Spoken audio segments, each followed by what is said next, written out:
Kak. Bismillahirrahmanirrahim. Assalamualaikum warahmatullahi wabarakatuh. Welcome di Waalaikumsalam. Astra Talk Show bersama Apoteker.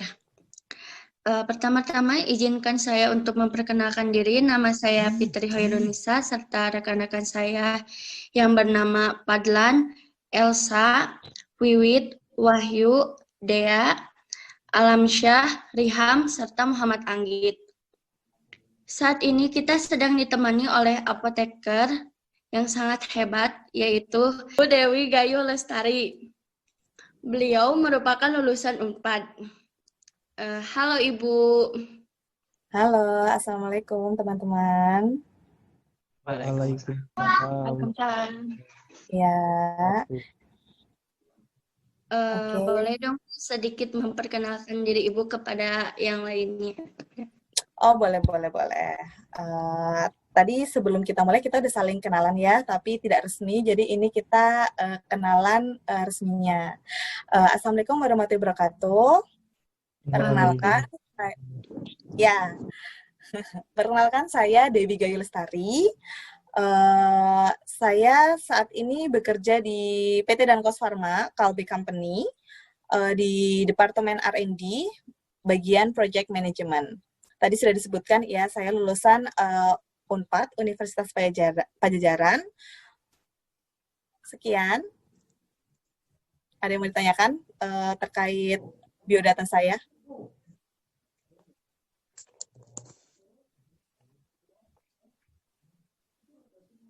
Ibu saya mau bertanya Bu, Ibu sebelumnya bekerja di mana aja gitu? Sebelum di situ? Sebelum di PT Dankos Pharma? Iya. Saya itu lulusan apoteker 2016 awal, itu saya lulus langsung join di PT Kalbe Pharma di Cikarang, yang manufaktur Cikarang. Itu 1 tahun di bagian di R&D juga, Research and Development, di bagian formulasi. Kemudian di tahun kedua itu saya di rolling ke PT Dankos Pharma, masih di bagian formulasi.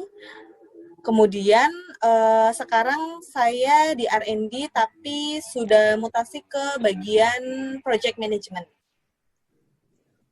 Gitu. Jadi dari tahun lulus sampai sekarang saya masih di Kalbe Company, cuma tahun pertama itu saya di manufakturnya PT Kalbe Pharma. Di tahun kedua sampai sekarang itu saya ada di manufaktur PT Dankos Pharma gitu, sister company-nya.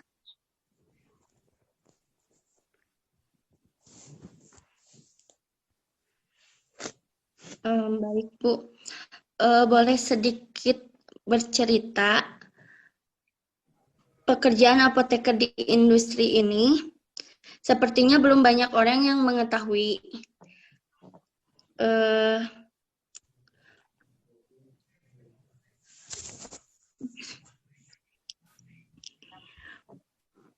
Ya.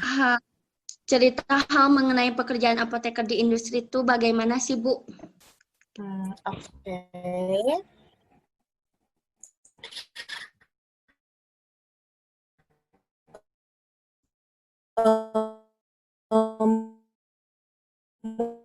Untuk keluarga, kan di keluarganya ada yang memiliki profesi apoteker, mestinya sih tahu ya terkait apoteker itu pekerjaannya seperti apa. Ini tadi pekerjaan apoteker di industri farmasi. Sebenarnya pekerjaan apoteker di industri farmasi itu cukup luas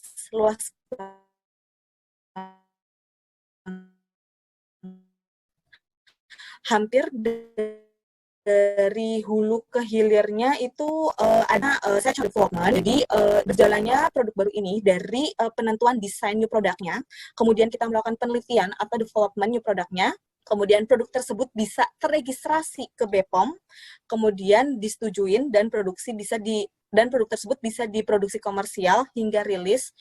Dan produk tersebut berarti bisa diedarkan atau didistribusikan sampai ke tangan masyarakat.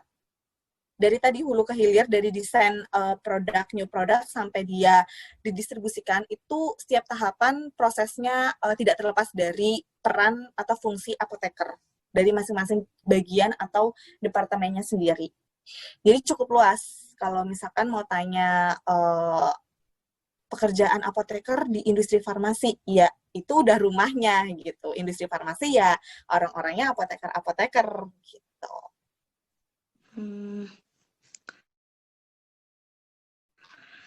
Saya penasaran Bu, seberapa besar peran apoteker di industri? Di industri farmasi,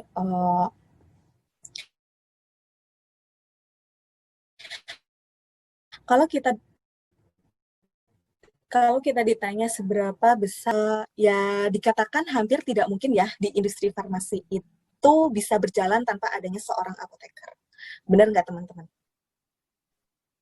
Benar. Industri farmasi pasti itu gudangnya orang-orang apoteker gitu. Ya gambarnya tadi seperti yang sudah saya jelaskan sebelumnya, bahwa di industri farmasi itu hampir di setiap tahapan proses dari produk itu belum ada, kita sedang memikirkan produk tersebut produk ini dibutuhin di masyarakat. Nah, kita kaji, kita assessment terkait produk itu di tim business development, sampai dia dikaji di semua departemen, ini visible nggak nih untuk kita development. Sampai nanti produk itu, visible nih, bisa di development. Nah, tim R&D nih nge-develop. Terus setelah development, kita pasti ada pilotnya ya, pilot di R&D-nya gitu sebelum kita implementasi di produksi komersil gitu. Nah, perannya itu cukup besar di industri farmasi. Baik Bu, mungkin pertanyaan selanjutnya akan dilanjutkan oleh Padlan. Oh iya, boleh. Oh iya, Bu, tadi kan kita juga sempat menyinggung gitu ya, mengenai pekerjaan di di industri gitu. Memang sedikit berbeda gitu ya Bu, daripada bekerja sebagai apoteker di tempat lain gitu, seperti di apotek atau mungkin rumah sakit ataupun klinik. Apakah ada gitu Bu kesulitan tersendiri gitu dari seorang apoteker yang bekerja di industri itu sendiri gitu? Ya apakah bisa diceritakan aja gitu mungkin pengalaman selama bekerja di industri itu seperti apa? Sebenarnya mungkin bukan kesulitan kali ya teman-teman. Kita membahasakannya mungkin lebih ke tantangan. Tantangan apa untuk apoteker yang bekerja di industri farmasi. Mungkin ini saya akan bercerita kisah saya, pengalaman saya, karena tiap orang kan beda-beda ya. Setiap pekerjaan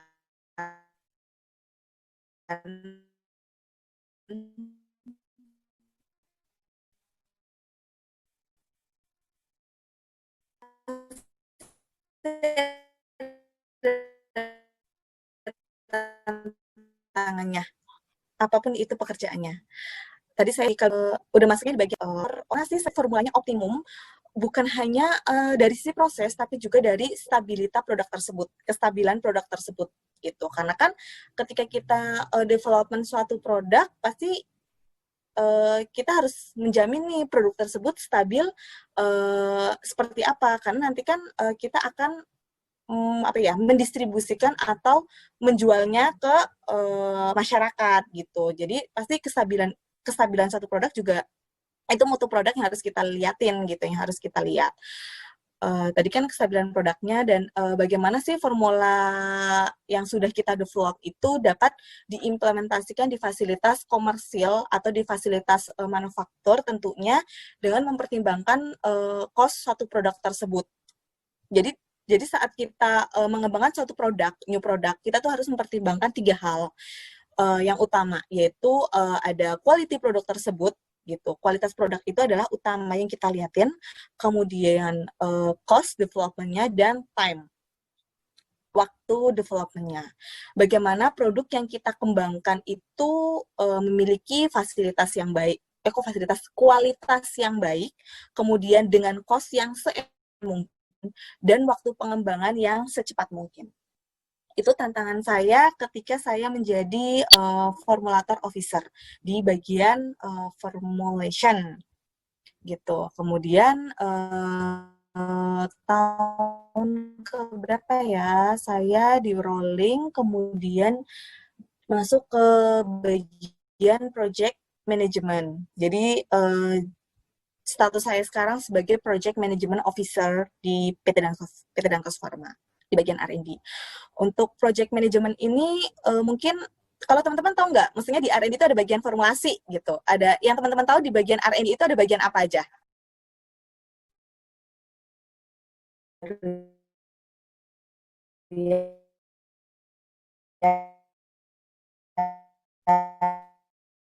Harus memastikan nih packaging itu bisa melindungi obatnya dari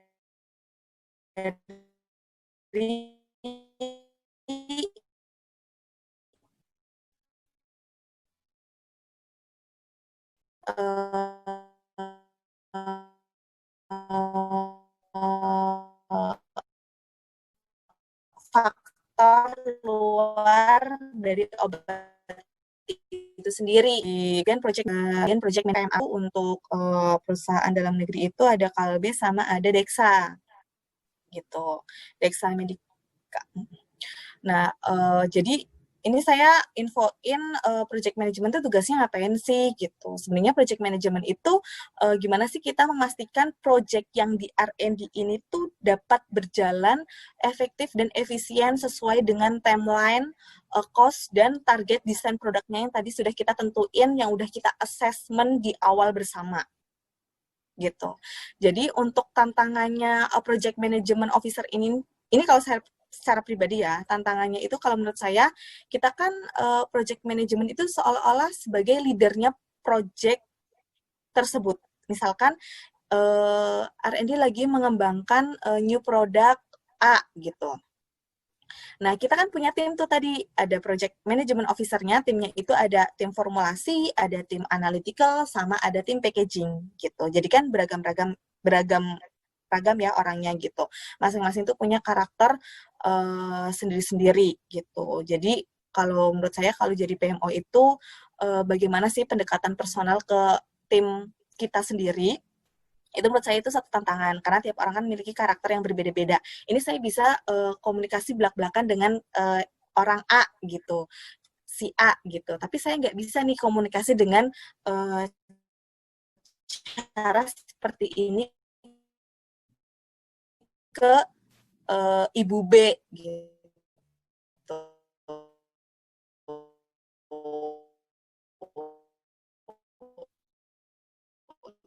Kita harus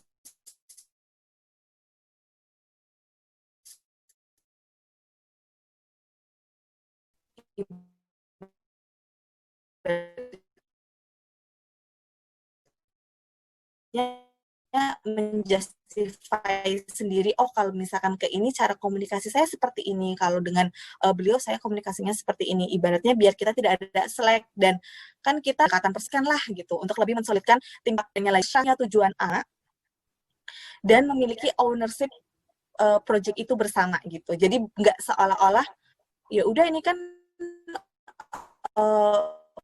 project leadernya, project manajemennya gitu. Aku mah anggota, aku udah ngikut aja gitu. Mau itu telat dari timeline yang sudah ditentukan, mau enggak, masa bodoh. Nah, itu gimana kita bisa membangun ini tuh project kita bersama. Dari teman-teman A, B, C, D, dan PMO-nya itu sangat berandil besar untuk kesuksesan development produk baru tersebut. Gimana sih kita bisa bisa memiliki gitu, oh ini produk kita harus mencapai tujuan ini bersama-sama, sehingga new product ini bisa launching lah ke pasaran itu sesuai dengan timeline yang sudah ditentukan di awal gitu. Kemudian kalau menurut saya juga PMO itu karena dia apa ya, sebagai leader dari teman-teman tadi formulasi, analytical, dan packaging. Jadi teman-teman PMO juga harus memiliki pengetahuan yang lumayan cukup gitu loh untuk ketiga bagian ini gitu, karena kita kan pasti ketika ada suatu hambatan nih gitu di suatu analytical, kita harus diskusi. Ketika kita nggak bisa, kita harus eskalasi dong ke manajer sampai eskalasi lagi ke superior kita yang di atas kita lagi gitu untuk menyelesaikan problem ini gitu, biar kita nggak lama-lama terhambatlah problem ini di bawah gitu. Jadi kita masih bisa nge-catch up timeline kita gitu. Terus jadi tadi harus miliki pengetahuan yang cukup ya, yang lumayan untuk tahapan pengembangan produk ini. Kemudian project management itu kita harus ngelit-nya itu dari awal, dari pengadaan materialnya. Kan material nggak mungkin tiba-tiba semuanya ada ya gitu di misalkan di saya di PT dan Pharma gitu. Nggak semuanya tuh ada. Mungkin kita membutuhkan material baru yang belum pernah ada tersedia di manufaktur kita gitu. Jadi kita harus mengakses material baru tersebut gitu. Sudah sih kita harus pengadaan material hingga apa ya? Delivernya kita sampai submit ke RA, dosier ke RA. Jadi kita juga harus update regulasi yang berlaku terupdate di BPOM ya. Kalau kita mau, kalau misalnya yang berlaku di luar negeri, contohnya FDA atau Europe gitu.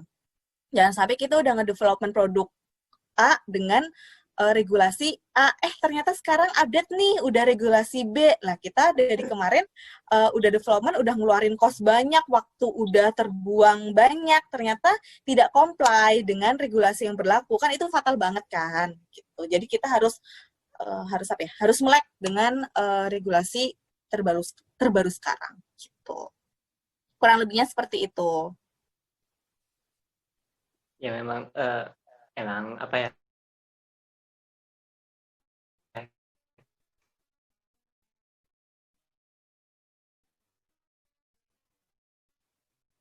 Kita emang nggak tahu yang tactile kebanyakan di apotek ataupun rumah sakit seperti itu sih Bu.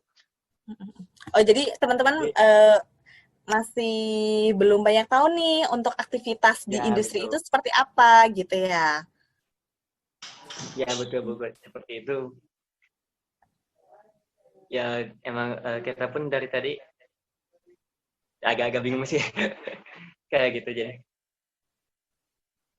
Iya, Ya, nggak jadi apa-apa. Kan teman-teman masih tingkat 3, masih punya waktu nih kalau misalkan Mas Fadlan, terus Teh Wiwit, misalkan sama Teh Fitri punya apa ya? Punya interestnya ke industri farmasi. Ya masih bisa dari sekarang gitu kan.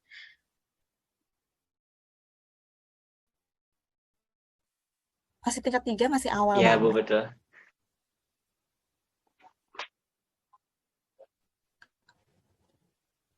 Ya Bu, gitu ya. Ada sih mungkin satu pertanyaan lagi ya kalau dari saya itu. Nah ini Bu, jadi kita tuh kan bicara, kita tuh nentuin temanya itu tentang peran apoteker gitu ya Bu di industri farmasi ini. Nah ini menurut Ibu, apakah peran apoteker di industri farmasi ini apa ya sudah bisa dikatakan baik atau ya seperti Ibu itu Bu?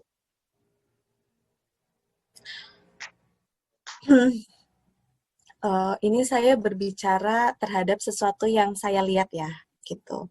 Karena saya lulus lulus kuliah apoteker, kemudian saya langsung masuk dan berkarya di Kalbe Group. Jadi saya hanya bisa melihat sisi dari Kalbe Group, gitu. Jadi kalau saya melihat di Kalbe itu sudah sangat baik karena tadi yang sudah saya jelaskan dari hulu ke hilir itu tersebar semuanya itu apoteker.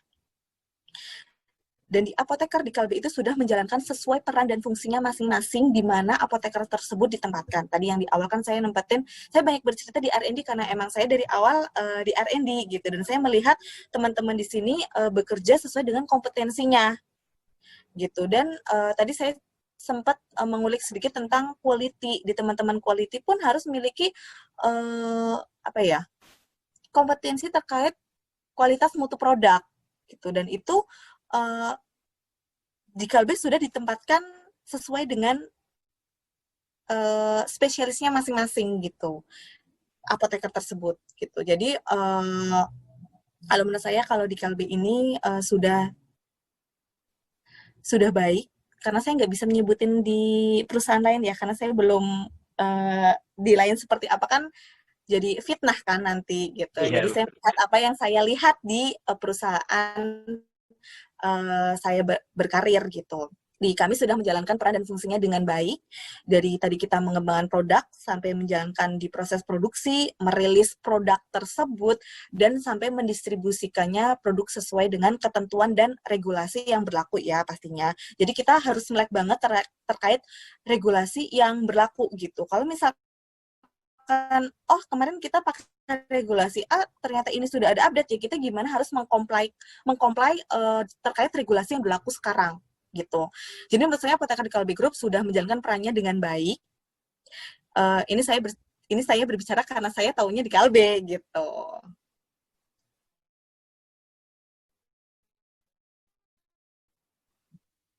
oh iya seperti itu ya Bu.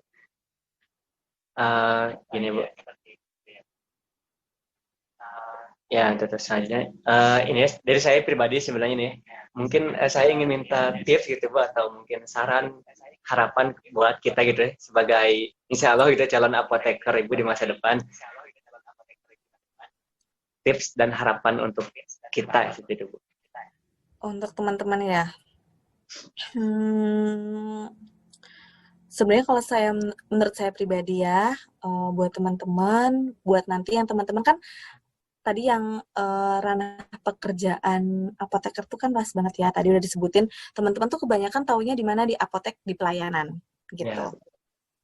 Padahal kita tuh ada nih ruang lingkup pekerjaan di industri farmasi ataupun di distributor produk obat itu kan memerlukan apoteker gitu. Kita harus tahu regulasi di distributor itu seperti apa regulasinya gitu agar obat ini masih terjamin nih kualitasnya gitu. Kalau menurut saya buat teman-teman ini kan mumpung masih awal ya, masih semester 3, kenali passion teman-teman masing-masing, ingin bekerja di mana. Misalkan oh saya punya interest ke pelayannya itu di rumah sakit gitu. Nah, kalian sudah tahu passion kalian di situ gitu, keinginan kalian di situ. Karena ruang lingkupnya banyak, jadi kita sebenarnya bisa masuk kemana aja. Cuma ketika kita masuk ke sesuatu yang bukan passion kita, ini saya pengalaman pribadi, kalau bukan masuk ke passion kita itu sesuatu hal yang mungkin sebenarnya itu sepele, gampang, tapi menurut kita tuh jadinya berat. Tapi kalau kita masuk ke sesuatu yang passionnya kita, misalkan nih saya lagi masuk di project management, sebenarnya itu susah gitu, tapi kita tuh karena senang, karena passion, kita ngulik, jadi kita masih semangat nih, semangat ngerjainnya, semangat belajarnya lagi, gitu. Mumpung dari awal, kalian harus kenali passion kalian masing-masing, ingin berkarya di mana, gitu. Sama mungkin harapannya, apoteker muda sama apoteker yang sudah lulus sebelumnya mungkin kita lebih banyak belajar lagi ya, melek informasi yang berlaku terupdate di dalam negeri maupun di luar negeri gitu, agar kita nggak ketinggalan dengan apoteker di luar negeri. Ya Ibu, alhamdulillah. Insya Allah berguna buat kita itu tips dan Amin. saran dari Ibu, insya Allah. Alhamdulillah sih Ibu, tadi itu pertanyaan terakhir dari kami sih. Mungkin yang lainnya sih kalau ada yang mau ditanyakan lagi, mungkin ada yang masih penasaran atau apa gitu. Iya, ini kita bisa sharing loh teman-teman di sini gitu.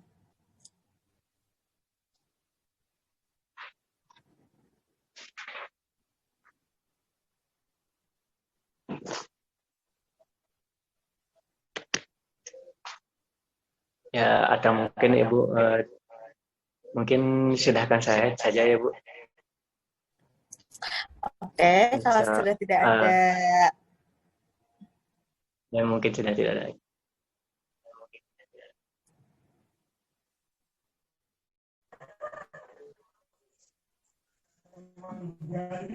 Ya, jadi Ya, by the way, alhamdulillah gitu. Ya, sesi mungkin ini tugas yang maksudnya tugas kuliah kami gitu. Ya. Udah menyempatkan waktunya untuk kita gitu. Udah memberi kita ilmu, sharing kepada kita. Insya Allah ilmu dari Ibu pasti akan bermanfaat sekali untuk kita. Amin, Ya, amin. mungkin kedepannya bolehlah kita Ibu sharing-sharing lagi gitu kalau ada kesempatan. Boleh. Jujur Boleh. saya Kalau pun misalkan ada yang masih penasaran banget tentang pekerjaan di industri farmasi ini gitu. Oke, ya bisa kalau kita mau sharing-sharing lagi, mau ngadain Zoom lagi seperti ini, atau mungkin bisa japri untuk tanya-tanya, dipersilahkan. Boleh. Alhamdulillah Ibu, terima kasih. Ya, Ya terima begitu. kasih. Terima kasih Ibu atas waktunya. Terima kasih banyak. Terima Untuk kasih. teman-teman juga Ya, semuanya, terima kasih udah menyempatkan waktu. Alhamdulillah. Terima kasih Ibu. Wassalamualaikum warahmatullahi wabarakatuh. Waalaikumsalam warahmatullahi wabarakatuh. Ya, saya tutup ya Bu Zoom meetingnya. Iya, silakan. Terima kasih Terima kasih ya Bu. Selamat teman-teman. malam. Baik. Selamat malam. Nah,